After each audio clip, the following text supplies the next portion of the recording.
সরকারের দপ্তর 18 ঘন্টা পর্যন্ত আসলে কাজ করেছে। মধ্যরাতে গিয়ে 4টা বড় নির্দেশনা এসেছে, তার ভিতরে একটা আজকে থেকে কার্যকর হয়ে গেছে। সন্ধ্যা 6টা পর্যন্ত শপিং মলগুলোকে খোলা রাখার সুযোগ থাকবে, এরপর বন্ধ করতে হবে।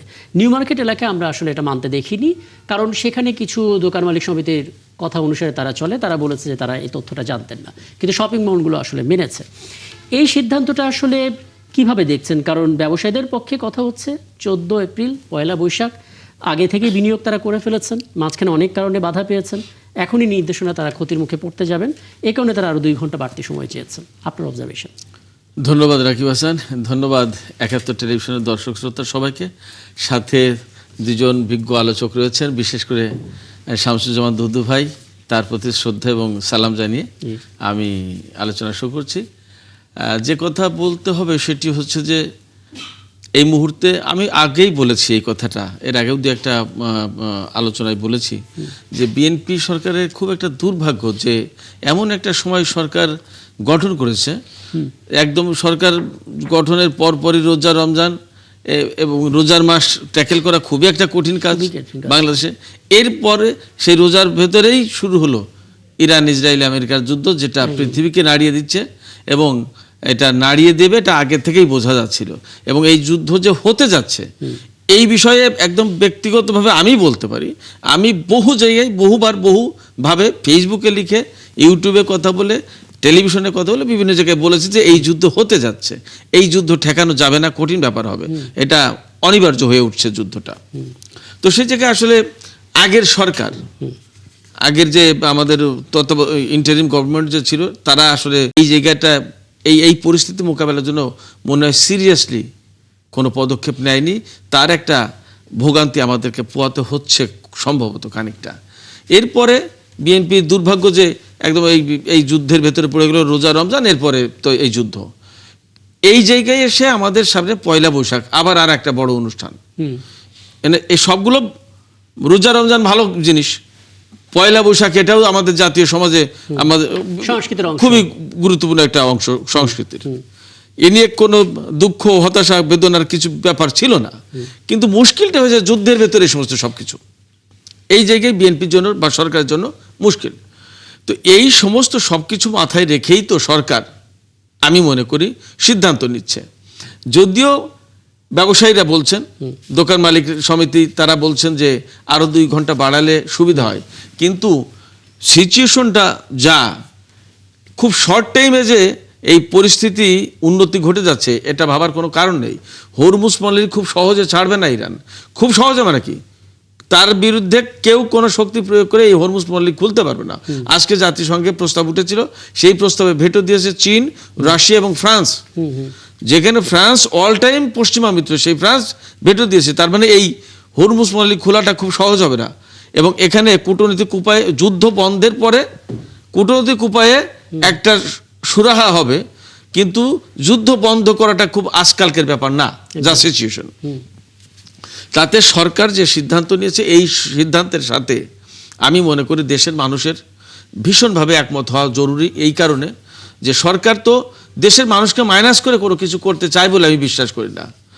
এই জায়গায় রাতের বেলায় 2 ঘন্টা, অর্থাৎ ইলেকট্রিসিটি ব্যবহার করে 2 ঘন্টা না দোকান খুলে, প্রয়োজনে আরেকটু আগে খুলুক এবং সেই 6টা পর্যন্তই চলুক।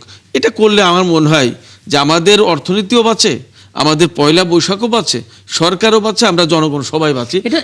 যে লক্ষ্য নিয়ে এই সিদ্ধান্তটা নেওয়া হয়েছে, অন্তত সেই লক্ষ্যটা হয়তো অর্জিত হবে।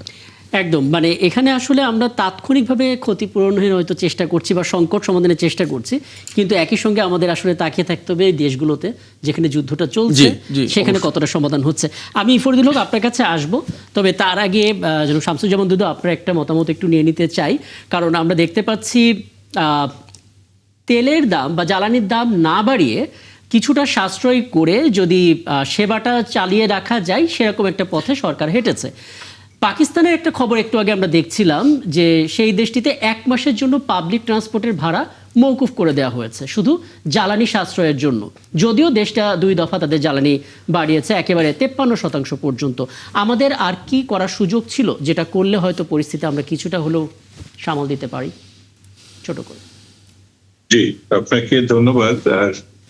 আজকে আলোচক হিসেবে যারা আছেন, বিশেষ করে শহীদুল সাহেব একটু আগে বললেন, এবং যারা আমাদের এই অনুষ্ঠান দেখছেন বিভিন্ন মাধ্যমে, সকলকে সালাম, শুভেচ্ছা। আসলে শহীদুল সাহেব বিস্তারিত ভাবে ব্যাখ্যা করেছেন।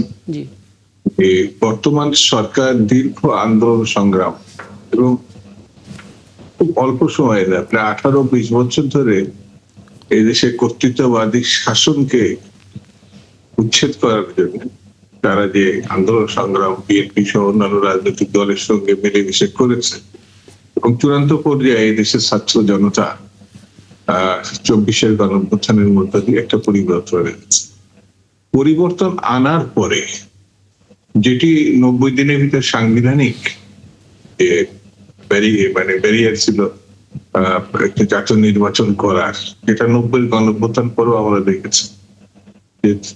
সেই সময় প্রধান বিচারপতি শাহাবুদ্দিন সাহেব জি 90 দিনের মধ্যেই নির্বাচন করেছে, কিন্তু ডক্টর মোহাম্মদ ইউনূস সাহেব এটা 18 মাস এগিয়ে নিয়েছেন।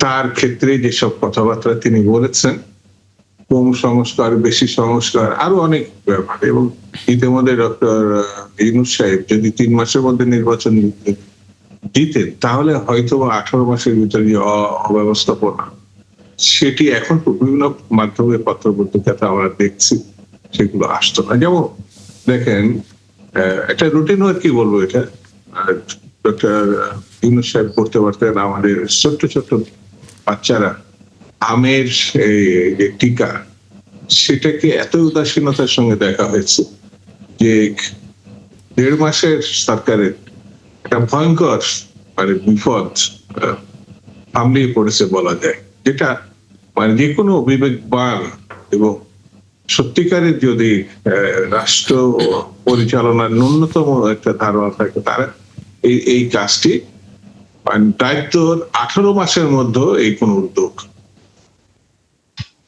এই যে 18 মাস যে জঞ্জাল, তার 100 গুণ বেশি জঞ্জাল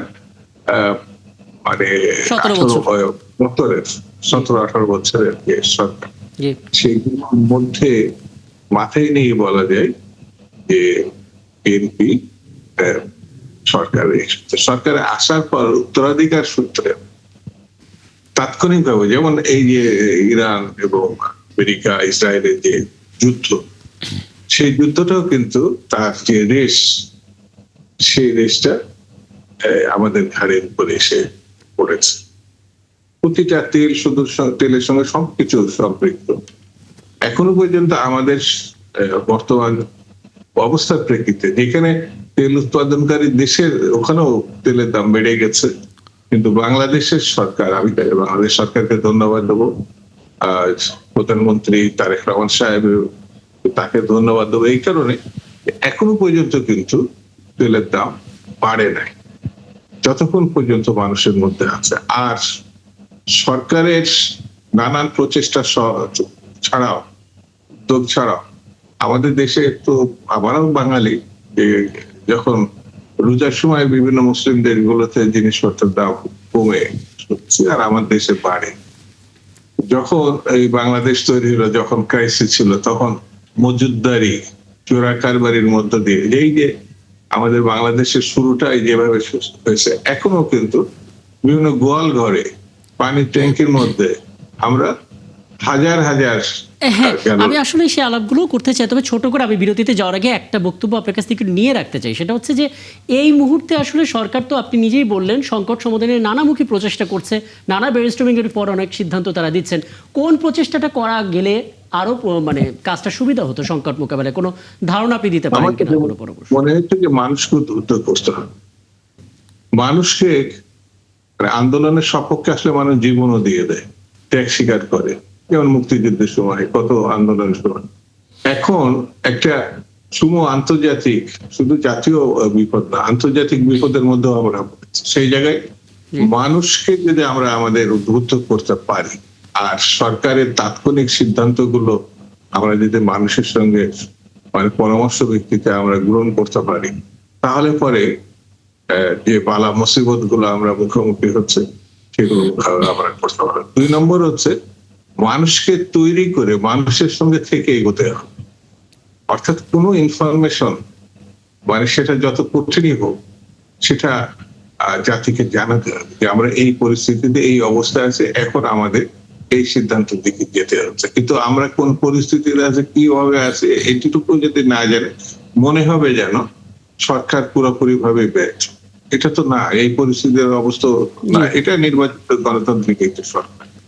সেই বিবেচনা নিয়ে যদি এই সরকার এগোতে পারে তাহলে আমার মনে হয় জি, এবং আপনি সমস্যা থাকলেও হ্যাঁ, ওরকম হবে না। যে কটা পরামর্শ দিলেন বোধহয় এর সাথে এটাও যুক্ত করাটা খুব জরুরি যে গণতান্ত্রিক দেশ যেহেতু শক্তিশালী একটা বিরোধী দল যেহেতু আমাদের আছে, বিরোধী দলের দিক থেকেও একটা সহযোগিতা হ্যাঁ, যদি এটা- বড় এটা ধরনের অবশ্যই। জি আমি এটা একটু প্রতিটি রাজনৈতিক দল, শুধু বিরোধী দল না, প্রতিটি রাজনৈতিক দল পার্লামেন্টের বাইরে এখন সবার সঙ্গে একটি আন্তরিকতা এবং সম্পর্ক রেখে আমাদেরকে সামনের দিকে বুঝতে পারছি। এগোতে হবে, এবং আমি- সরকারি স্পিরিটটাও তাই।